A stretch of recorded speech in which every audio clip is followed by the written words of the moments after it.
Ash vs. Evil Dead Season 3, Episode 4, Unfinished Business. So this episode, at least by the end, we officially get to see the crazy super demon baby, but it was definitely a funny episode. Ash is kind of teaming up with his ghost, the ghost version of his dad a little bit, and he's doing the, I loved it, because they were doing,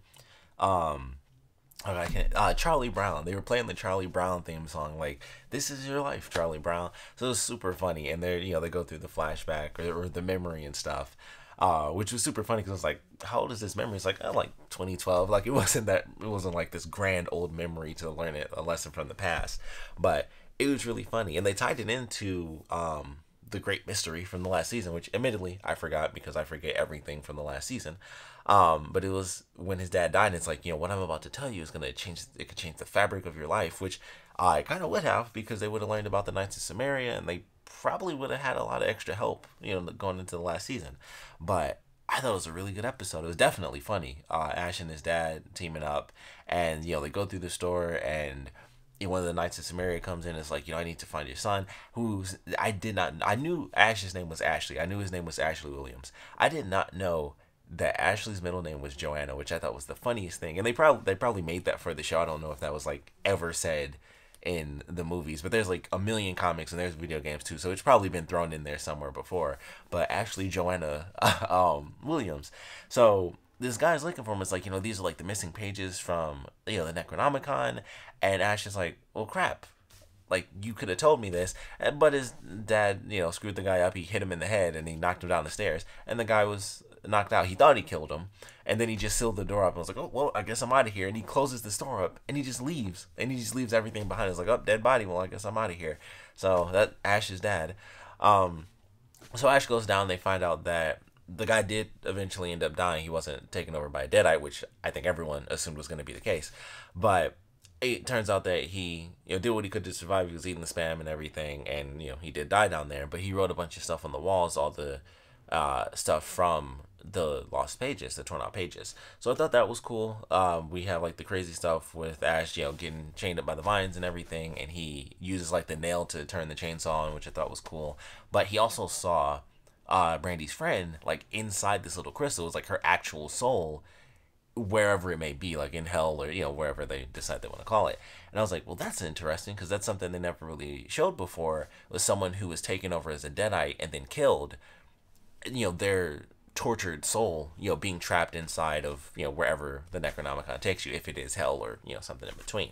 So I thought that was a cool concept. I don't know if they're going to be bringing out the idea of being able to like bring people back if their souls were taken over as well as their bodies. So I thought that was interesting, which kind of ties a little bit into Dalton, who officially is gone, because I was like, okay, so they had like a weird little moment where Ruby, who they kind of introduced a new character, she's talking to her friend, and it's like, all right, well, where do I go? And it's like, well, where did all this kick off? And it's like the cabin. So she ends up running into Dalton because she needs some info. So she gets rid of the evil for a minute, and she expects to torture him and stuff. And it sucked that he died, because once again, it was just like with Candace, when she came in, she died in the first episode, and I was like, oh, well, he's gone too.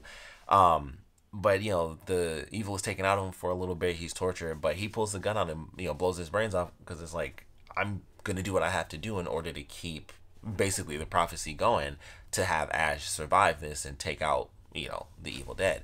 So I thought, hardcore move, but it was the Knights of Samaria, like, it was a tough move. So I don't know if we'll get to see that happen, where his soul, like, because the evil was taken out. So I wonder if it might not even come up again, honestly. Like, them showing Brandy's friend could have been a one-off, but it's like that introduces a lot of cool stuff, where it's like, okay, people that get taken over, there could be, like with Pablo, that could be something that they utilize, where he's torn, obviously, like in this episode he's taken over and he's trying to attack Kelly and Brandy, which was really awesome when they got to the part where it was like, how did he get in? And it was because he picked Kelly, and then her wound turned into his mouth. That was gross, but I was like, yeah, that's Evil Dead. So that was insane. I don't know where that's headed, but I was like, all right, that should be pretty nuts. And we see in the promo for the next episode, he meets with his uncle, so that could be while his body is taken over by the evil, his his actual spirit is like in the spirit world, and that's how he meets his uncle. So we could see it where they basically have like two Pablos. It's like the evil version stays evil forever, and then what they kind of showed with Ashley and Brandy's friend, we could see Pablo in there, and they're able to save both of them, and they get their original bodies back and all that stuff. So that I think would be a cool thing to do and kind of introduce them. Probably won't use it all the time because they would just be saving everybody. But thought that was a cool thing to introduce. And in general, like I said, I thought it was a pretty cool episode. And I'm looking forward to what they end up doing with the Kelly, Pablo, and Brandy storyline, considering, especially with Kelly having like the crazy mouth wound and stuff. So that's insane. But they're trapped in, in the RV and stuff. And I'm sure Ash will be, headed back to help them out, or, however that's going to play out. But definitely like this episode. Certainly funny. One of my favorite parts for sure was, Ash's dad leaving, and he was like, I'm sure he'll be a great dad. And he's like, you mean that? He's like, not really. And then he just went away. And that, like, I was doing something else. Like, I was legitimately looking down, but I was listening. And that just made me laugh so hard. I was just like, wow, like, that was, there's no reason for him to do that. He was like, not really. And then she's like, I'm going to heaven. See ya. I was like, wow, that was just a dick move, but it's super funny. So definitely a hilarious episode. And then we have the stuff with, Ruby's friend and them kind of teaming up. And then, of course, Ash going to the house at the end because he found out from his dad that the name Ruby was using was from this, former teacher, which I mentioned before. They still didn't get into what I was expecting as far as like the whole time thing, because I'm like, is this season 2 years after the last season, which they still haven't really referenced. But it was just like, okay, well, that's definitely interesting. And so he goes to the house and he runs into this woman who I guess was kind of the next meal for the kid. And then, of course, the kid escapes and it's like, well, we're screwed. And we see even in the promo, the lady definitely got killed because the baby was like inside of her body and the head was popped out. Like that was her body. So she's definitely dead. And Ash has to fight this crazy little kid that has like the sonic scream. So we'll see how that plays out. I'm sure he'll survive, of course, but I'm assuming the baby will too. That's like our ultimate threat growing up right now. And it's definitely, they are doing like the different ages stuff. So we'll see how it plays out after this episode. How long it takes for us to see the baby again and how old the baby's going to end up being, that time. So definitely looking forward to next week's episode. Of course, would love to know what you guys thought about this one. So please comment below. Let me know your favorite parts about it, your least favorite parts about it. And with this whole baby thing and just how it's all playing out, I would love to know your predictions. I think I asked that when the baby was like first introduced, but I would love to know your predictions now that we know it is going to be like, through different ages and everything like that. I would love to know your predictions on how this baby is going to play out, what's going to happen, is it going to survive to the end.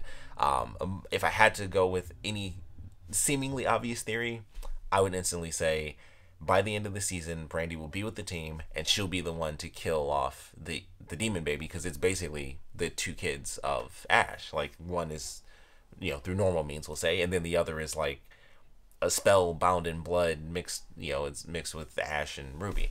So those are like his two kids right now, one good, one bad, and I think the good one will kill the bad one. That's just my theory on it, because that just totally makes sense to me. But I would love to know your theories on how all the crazy stuff is going to play out with the baby. And like I said, definitely want to know what you guys thought about this episode in general, so please comment below, let me know, and thanks for watching.